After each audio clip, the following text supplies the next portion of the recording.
वर्ध्यात आदिवासींचा महाआक्रोश मोर्चा संयुक्त आदिवासी संघर्ष कृती समितीच्या वतीने बंजारा, धनगर, वंजारी व इतर जातींचा अनुसूचित जमातीच्या यादीत समावेश करण्याच्या प्रस्तावाचा विरोध करण्यासाठी महाआक्रोश मोर्चाचे आयोजन आज करण्यात आले। हा मोर्चा वर्ध्यातील जुने आरटीओ मैदान येथून जिल्हाधिकारी कार्यालयावर हा मोर्चा धडकणार आहे।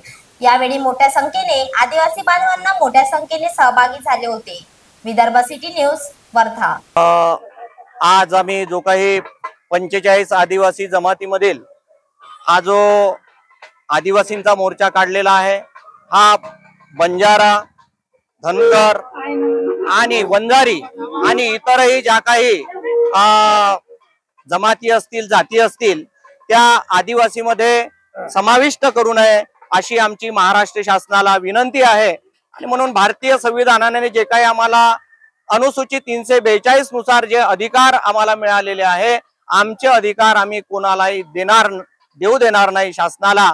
आणि म्हणून ही आमची आता रस्त्यावरची लढाई या ठिकाणी आम्ही उतरलो आहे। महाराष्ट्रामध्ये सर्व महाराष्ट्रभर जे मोर्चे आहे आदिवासींचे हे लाखोंच्या संख्येने निघालेले आहे आणि आमचा देखील मोर्चा हा भव्य दिव्य या ठिकाणी आज तुम्हाला पाहायला मिळणार आहे।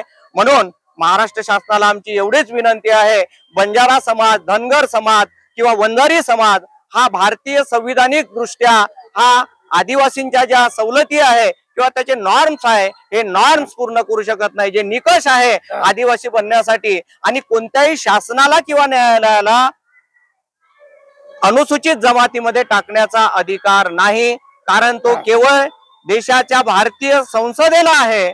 आणि संसद जेव्हा या ठिकाणी एकमताने हा निर्णय पारित करेल, राष्ट्रपतींची स्वाक्षरी होईल, तेव्हाच त्यांचं या जातीमध्ये समावेश करू शकते। परंतु तसं होऊ शकत नाही, कारण जे निकष लागतात ते निकषच पूर्ण करू शकत नाही। कारण लोकूर कमिटी असेल किंवा अन्य कमिट्या स्थापन झालेल्या आहे, त्या सर्व समितींनी अहवाल दिलेला आहे की बंजारा हे आदिवासी होऊ शकत नाही।